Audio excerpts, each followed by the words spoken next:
Apa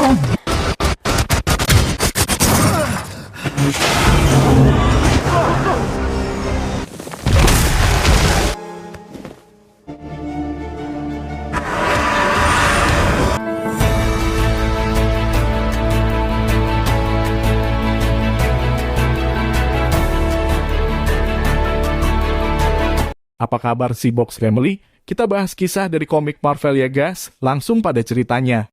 Stephen Grant adalah seorang penjaga di toko souvenir pada sebuah museum. Ia tinggal seorang diri di sebuah apartemen. Pagi itu ia terbangun dari tidur. Lalu ia melepaskan ikatan rantai pada kakinya. Ia juga melepas kekuatan plastik di pintu depan. Terlihat pintu itu juga dikunci dengan 2 engsel. Stephen merasakan kebingungan pada kepalanya.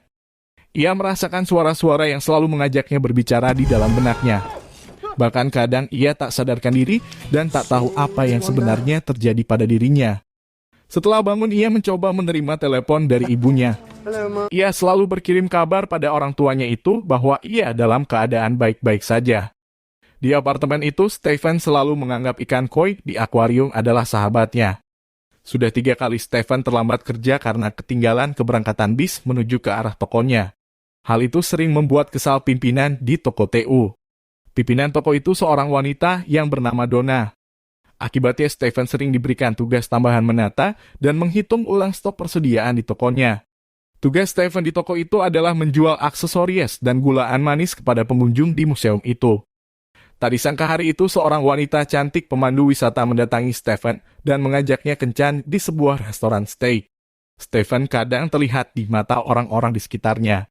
Mereka suka merasa tak begitu nyambung jika harus berbicara dengan Stephen. Sepulang dari kerja, Stephen tak langsung pulang. Ia membeli makanan dan duduk sambil mengajak berbicara sebuah patung. Kadang hal itu membuat Stephen lebih bisa memahami apa yang dirasakannya. Berbeda dengan orang di sekitarnya yang terkesan susah diajak untuk berbicara, tak lama kemudian Stephen telah sampai di apartemennya. Hal yang paling tak diharapkan adalah waktu menjelang tidur. Ia selalu mengalami mimpi yang seolah-olah adalah kenyataan yang mengerikan baginya. Mimpi itu cenderung merupakan mimpi buruk yang datang sewaktu-waktu dalam kehidupannya. Maka sebelum tidur, ia selalu mengikat kakinya di kaki tempat tidur. Pada suatu hari, Stephen mendapati dirinya berada di padang yang luas di depan sebuah kastel. Ia merasakan sakit pada mulutnya. Saat ia menoleh ke belakang dan melihat ke atas, nampak 2 orang asing sejak tadi memperhatikannya. Tiba-tiba mereka memberondong-ondongkan ke arah Stephen. Sontak Stephen langsung kabur dari tempat itu. Ia terus berlari hingga sampai di sebuah desa. Kebetulan saat itu di desa tersebut sedang diadakan perkumpulan warga. Stephen segera berbaur dengan mereka untuk mengelabui para pengejar itu. Di tempat berkumpul itu, nampak seorang pria bernama Arthur. Di lengan tangannya ada gambar libra atau timbangan keadilan. Ia meminta warga yang patuh dan sukarela untuk melakukan persembahan bagi Dewi Amit. Menurut Arthur, Dewi Amit akan melakukan keadilannya di dunia ini. Ia akan mewujudkan bumi ini layaknya seperti surga. Amit menyeleksi beberapa orang yang dengan sukarela menghadap padanya.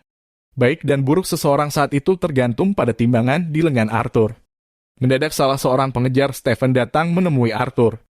Ia melaporkan telah terjadi pembunuhan terhadap warga oleh orang asing saat ini. Arthur meminta warganya untuk merunduk. Stephen yang nampak kebingungan akhirnya ketahuan oleh Arthur. Arthur lalu mendekati Stephen. Ia meminta Stephen untuk mengembalikan skrap yang ada padanya. Stephen kemudian mencari benda yang diminta Arthur di bajunya. Ia menemukan sebuah benda kecil bulat seperti telur dan berwarna emas. Ternyata itu adalah skrap yang diminta Arthur untuk diberikan padanya. Stephen berusaha memberikan benda itu. Namun sepertinya ada kekuatan yang mengendalikan dirinya agar tak memberikan benda itu. Tiba-tiba Stephen berusaha secepatnya kabur dari tempat itu. Ia tak sadar jika orang-orang yang menangkapnya bernasib tragis di hadapannya. Stephen kadang nampak bisa mengendalikan diri, namun tak beberapa lama ia pun di luar kontrol pada dirinya. Akhirnya Stephen mendapatkan mobil pengantar makanan dan langsung tancap gas kabur dari tempat itu. Anak buah Arthur tak tinggal diam, mereka langsung mengejar mobil Stephen. Kejar-kejaran seru pun terjadi antara mereka. Yang menjadi aneh adalah ketika Stephen akan terpojok, ia selalu tak sadarkan diri. Kemudian terjadi hal ajaib yang membuat Stephen selalu selamat dari para pengejarnya.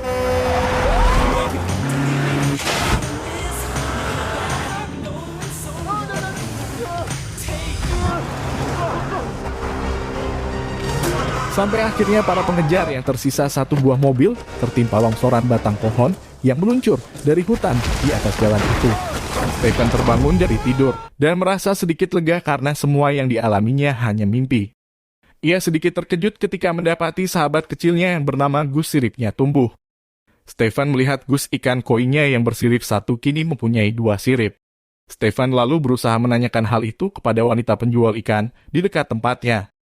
Wanita itu tak begitu menanggapi Stephen karena pertanyaan-pertanyaan Stephen terasa konyol baginya. Mendadak Stephen melihat jam di toko ikan itu. Ia teringat jika malam itu ia ada janji kencan dengan seseorang. Stephen berdandan rapi dan langsung menuju ke tempat mereka berjanji untuk bertemu. Cukup lama Stephen menunggu di restoran steak tempat mereka janjian untuk berkencan.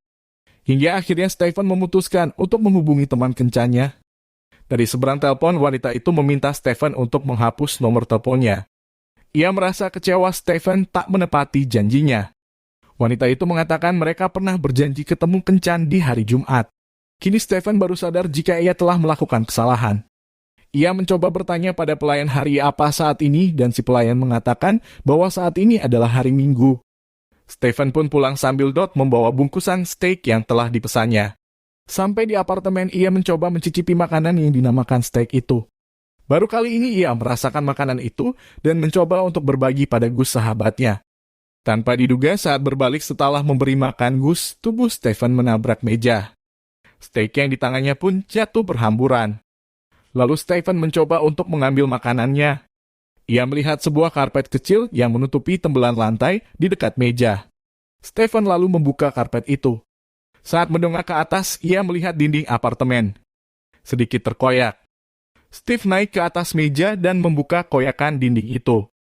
Ia merogoh dengan tangannya pada lubang dinding. Ternyata ia menemukan sebuah kunci dan telepon genggam dari lubang di dinding itu.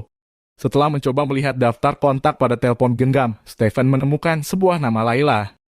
Ia langsung mencoba menghubungi nama itu. Dari seberang terdengar suara wanita yang mengatakan bahwa ia telah menunggu selama berbulan-bulan.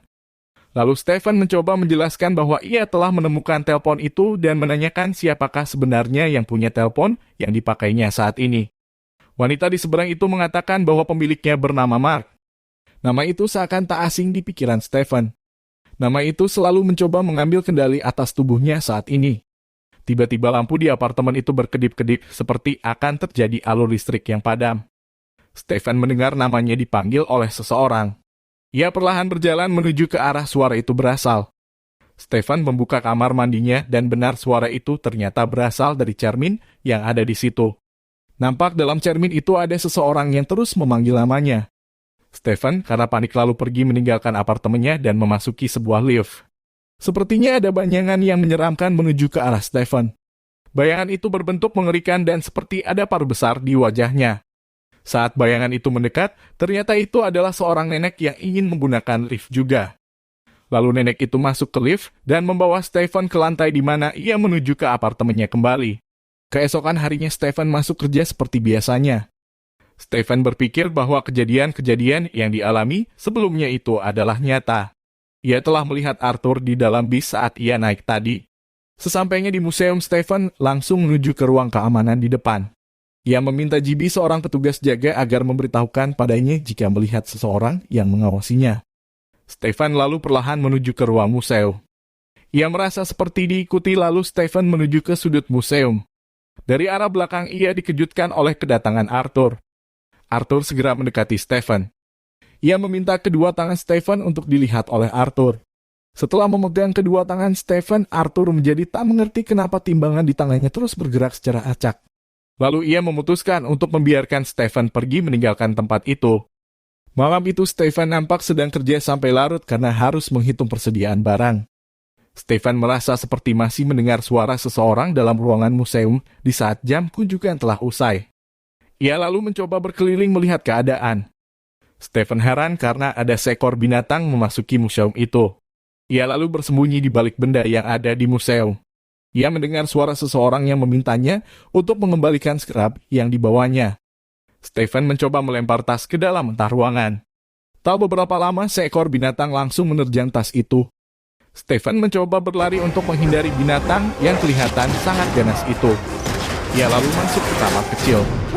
Di dalam kamar kecil itulah Stephen melihat seorang pria yang selam ini terus mengajak berbicara di kepalanya. Seorang yang selalu ingin mengendalikan tubuhnya. Ia mengatakan agar Stephen membiarkan ia mengendalikan tubuhnya jika ingin selamat. Melihat binatang ganas itu telah menjebol pintu kamar kecil itu, Stephen pun hanya bisa pasrah. Terdengar suara perkelahian seru dalam kamar kecil itu. Nampak binatang itu kini berusaha kabur dari tempat itu. Namun sebuah tarikan kembali membawanya masuk. Hingga keadaan menjadi hening sesaat. Terlihat binatang itu tak berdaya sama sekali di hadapan seseorang. Ketika seseorang itu berbalik badan, nampak ia memakai topeng dan dengan jubah menarik memablut sekujur badannya. Mungkinkah ia Stephen si penjaga toko ataukah ia adalah seorang pahlawan yang baru hadir? Mari kita tunggu di episode selanjutnya. Sekian kisah menarik dalam episode kali ini. Jumpa lagi di serial berikutnya. Jangan lupa subscribe dan sampai jumpa.